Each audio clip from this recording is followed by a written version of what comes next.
बिस्मिल्लाहिर्रहमानिर्रहीम। अस्सलाम वालेकुम नाज़रीन, मैं आपका मेज़बान डॉक्टर महबूब अली यूसुफ से और आप देख रहे हैं एक नया प्रोग्राम।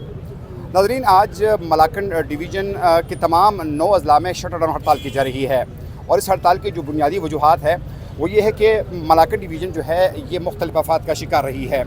यहाँ पे दहशत गर्दी, ज़लज़ले, सैलाब और मुख्तलिफ़ आफ़ात आते रहे हैं, लेकिन अब हुकूमत ने फैसला किया है कि 1 जुलाई से पूरी मलाकन डिवीज़न के तमाम 9 अज़ला में कस्टम एक्ट, सेल टैक्स और दीगर जो मुख्तलिफ टैक्सेस है उनको नाफिज किया जा रहा है।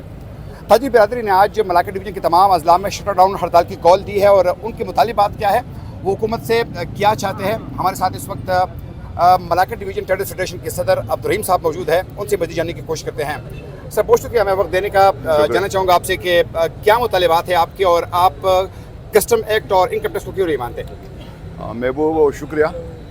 हम अनाड़ी लोग नहीं है, हम उसूली बात करते हैं, कानूनी और आईनी बात करते हैं। 2018 में जिस वक्त इस्लाहात का डंडोरा फेंटा गया, 17 जजेस का मिशन बना दिया गया और उसी की बुनियाद पर चूँकि चाइना ने कहा था कि हम सिपेक ट्राइबल एरिया में नहीं निकाल सकते, हमारे इंजीनियर गैर महफूज है, तो उसी बुनियाद को बुनियाद बनाकर और उसने पाठा में इस्लाहात का डंडोरा शुरू किया और 17 जजेस का मिशन आकर वो पाठा में उसने इस्लाहात के मशरान से, कायदीन माहिदीन से, और बदकिस्मती की बात यह कि इस्लाहात का अमल शुरू था पाठा में, ट्राइबल एरिया में, कबाइल में। हमारे PATA मलाकन डिवीज़न की जुदागान हैसियत को भी ख़त्म किया गया।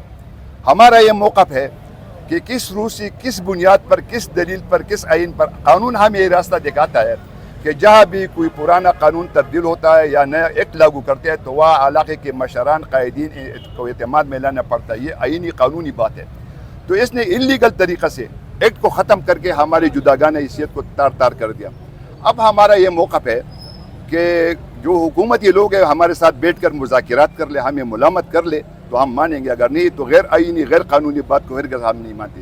दूसरी बात ये, custom act, income tax, sale tax, यहाँ तो इस्लाहात की कोई ज़रूरत नहीं। यहाँ तो इस्लाहात 69 में हो गया था। यहाँ पुलिस स्टेशन है, यहाँ CRPC का निज़ाम चलता है, सिविल जज है, सेशन जज है, हाई कोर्ट की सहूलत की, सुप्रीम कोर्ट की सहूलत है। इसके बावजूद किस चीज़ की इस्लाहात?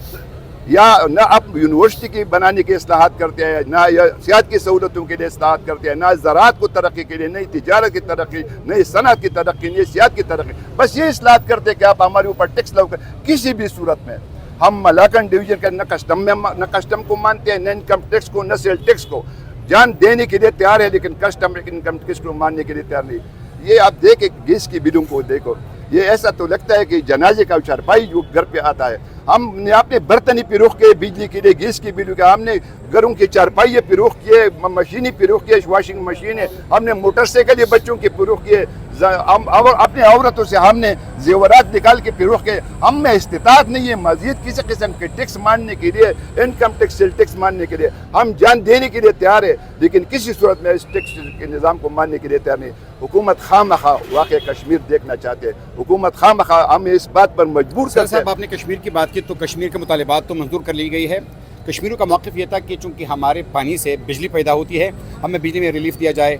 उनको 3 रुपये फ़ी यूनिट के हिसाब से बिजली दी जाने का ऐलान कर दिया गया है। आटा जो है 50% जो है उनके लिए सस्ता कर दिया गया है।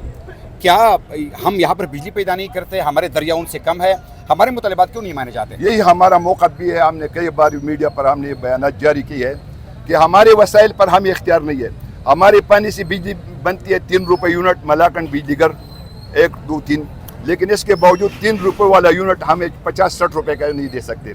मैं इस हुक्मरानों से पूछना चाहता हूँ कि कौन सा परनसाइल उधर इस्तेमाल होता है, कौन सा लकड़ी आप जलाते हैं, कौन सा कोयला आप उधर इस्तेमाल करते हैं। EPA का टैक्स किस सूरत में जायज़ नहीं है हमारे ऊपर, हमें रॉयल्टी मिलनी चाहिए। इस हमारे दरिया पर ये बिजली घर चलती है। दूसरी बात मैं ये करना चाहता हूँ कि 60 रुपये एक हमें कमर्शियल बिल पर बिजली नहीं दे सकते, न ये हमें बिजली दे सकते हैं।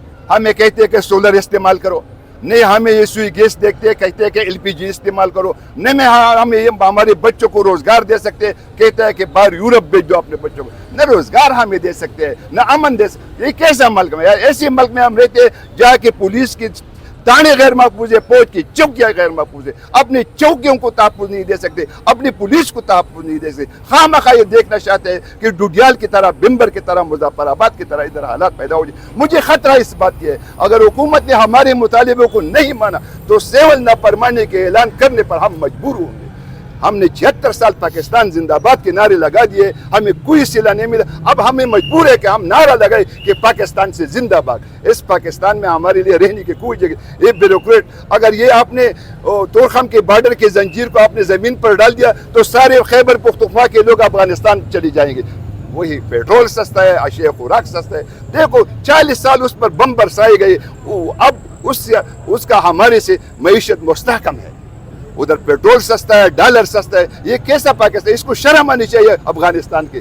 40 سال اس پر بارود برسائے گئے, اس کا معیشت مستحکم. ٹیکسوں پر معیشت مستحکم نہیں ہو سکتا. یہ بیوقوف ہے ہمارے حکمران.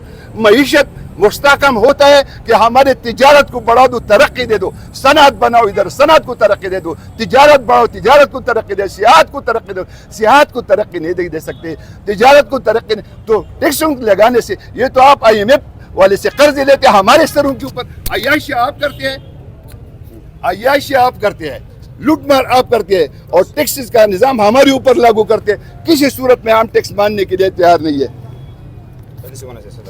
کسی بھی صورت میں ہم ٹیکس ماننے کے لیے تیار نہیں ہے. ہم جانوں کی نذرانے دے سکتے ہیں. آج کا جو شٹر ڈاؤن ہو گیا ہے پوری 9 اضلاع میں, اربوں روپوں کا ہمارا نقصان ہو گیا. یہ ہم پیز 1 پر ایک ٹیلر بتاتے ہیں حکومت کو, اپنی خفگی کا, اپنی ناراضگی, اپنے تحفظات کا اظہار کرتے ہیں. اگر اس کے باوجود مذاکرات نہیں کہ ہمارے ساتھ نہیں بیٹھ گئے تو دوبارہ شٹر ڈاؤن کے ساتھ ساتھ ہم دھرنے بھی دیں گے, جلسے بھی کریں گے, جلوس بھی نکالیں گے. کوئی مائی کالال میں جرت نہیں ہو سکتا کہ ہمارے راستے کا رکاوٹ بن جائے. انشاءاللہ تعالی ہم بھرپور جدوجہد کریں گے. عوام نے, تاجران نے میرے اوپر جو اعتماد کیا ہے, میں پوری ملاکنڈ ڈویژن کو لیڈ کرتا ہوں. میں سب سے پہلے پرامن شروع, امن سے مذاکرات کا خواہاں ہوں.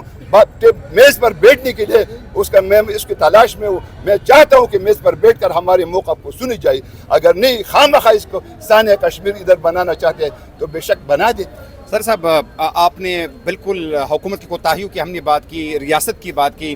آپ کیا نہیں سمجھتے کہ 2018 میں یہ قانون نافذ کیا جاتا ہے, اس کو لاگو کیا جاتا ہے, قانون اسمبلی سے پاس کیا جاتا ہے, 6 سال ہو گئے, اس علاقے کے نمائندے کہاں تھے, اس علاقے کے MNAs, اس علاقے کے صوبائی اسمبلی کے اراکین, منسٹرز, یہ کہاں پہ رہے؟ آپ نہیں سمجھتے کہ ان کی کوتاہی بھی ہے کہ یہاں پر یہ قانون نافذ کیا گیا ہے؟ بالکل ٹک ٹاک بات یہ ہے کہ 2018 میں اسمبلی کے جو ممبران تھے اس نے ہمارے ساتھ غداری کی ہے, منافقت کی ہے, دروغگوئی کی ہے. ہمارے سامنے یہ بات کی تھی کہ ہم آرٹیکل میں ترمیم کے لیے آواز اٹھائیں گے اسمبلی میں. جب اسی وقت بوٹ پالش کر کے اسمبلی میں چلے گئے سفید کپڑے پہن کے, تو سب سے پہلے ملاکنڈ ڈویژن کے صوبائی اسمبلی یا قومی اسمبلی کے ممبران نے دستخط کیے. یہ ہمارے ملاکنڈ ڈویژن کے مجرم ہے, یہ غدار ملاکنڈ ڈویژن ہے, یہ ہمارے ملزم ہے. ہم اس کی وائٹ پیپر کے ذریعے اس کو تمام عوام کو ہم یہ بتائیں گے. یہ چپ نہیں سکتا یہ بات کہ کس نے آدمی نے دستخط کیے. ہمارا پرزور مطالبہ اٹل فیصلہ ہے کہ کسی صورت میں ملاکنڈ ڈویژن میں کسٹم ایکٹ, کوئی مائی کا لال ہمارے نان کسٹم پیٹ پر ہاتھ نہیں ڈال سکتا. ہم کسی بھی صورت میں کسٹم پیٹ, نان کسٹم پیٹ گاڑیوں کے گرفتاریوں پر, اس کے پکڑ دکڑ پر بھرپور مزاحمت کرے. کسی میں جرات ہے تو آ کر بتا دے کہ ہماری گاڑی کو پکڑ لے. نئے کنٹیسٹ کے مانتے ہیں, ہم پاکستانی ہیں, مسلمان ہیں, الحمدللہ کلمہ پڑھتے ہیں, اسلام کو مانتے ہیں, پاکستان کو مانتے ہیں, لیکن پاکستان کے 99 احکامات کے علاوہ کسٹم کا حکم کسی بھی صورت میں نہیں مانتے. انکم ٹیکس کا حکم نہ مانتے, ٹیکس کا حکم نہیں مانتے. بہت شکریہ آپ کا صدر Malakand division traders federation Abdul Rahim صاحب کی باتیں اپنی تفصیل سے سنی, اور جن کا یہ کہنا تھا کہ ہمارے ساتھ المیہ یہ ہے کہ ایک طرف تو ریاست پاکستان کی ملاکنڈ ڈویژن اور سوات کے عوام کے ساتھ رویہ جو ہے وہ بہتر نہیں ہے. ساتھ میں انہوں نے کہا کہ اس میں اس علاقے کے جو اس وقت کے جو نمائندے تھے, سال 2018 میں جب یہ قانون پاس کیا جا رہا تھا, تو یہاں کے نمائندوں نے یا تو غداری کی ہے یا ان کو اس بات کی سمجھ نہیں آئی تھی, جس کی وجہ سے آج صورتحال یہاں تک پہنچی ہے. تاہم انہوں نے آج اپنے اس بیان میں یہ دھمکی بھی دی ہے کہ اگر فوری طور پر ان کے مطالبات نہ مانے گئے تو آج تو صرف شٹر ڈاؤن کیا گیا ہے, اور دوسرے مرحلے میں اس سے بھی سخت ان کا رد عمل آ سکتا ہے. اگر پروگرام تک میزبان ڈاکٹر محبوب علی کو اجازت دیجیے. اللہ حافظ.